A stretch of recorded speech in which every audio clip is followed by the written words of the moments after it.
A wild scene today in southeast Houston after bullets fly during a police chase. Brad Woodard joins us live where the situation finally ended with more. Hey, Brad.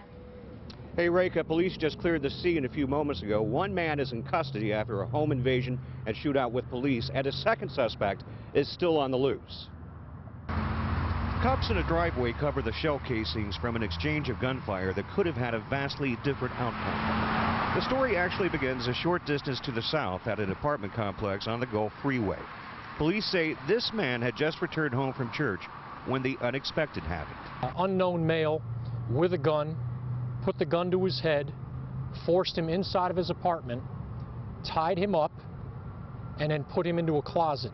According to the victim, who didn't wish to be interviewed, the suspect was joined by an accomplice, and together they ransacked the apartment before demanding the keys to his red Dodge Charger. After they left, he flagged down an officer. The car was later spotted on the South Loop, and a brief chase ensued.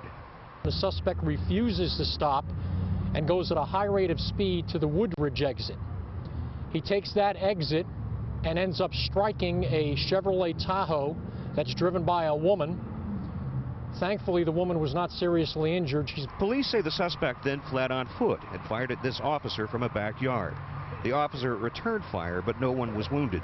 A police K9, aptly named Hero, later found the suspect hiding under a tarp. And he starts pulling up on the tarp and then sees the suspect's hands and feet, and that's when our officers went and took the male into custody. The suspect was found with a gun and the victim's cell phone. And now he could be facing a number of charges. Aggravated assault, attempted capital murder of a police officer for firing at the officer, felony evading in a motor vehicle, aggravated robbery with a deadly weapon for putting the gun to the head of the victim.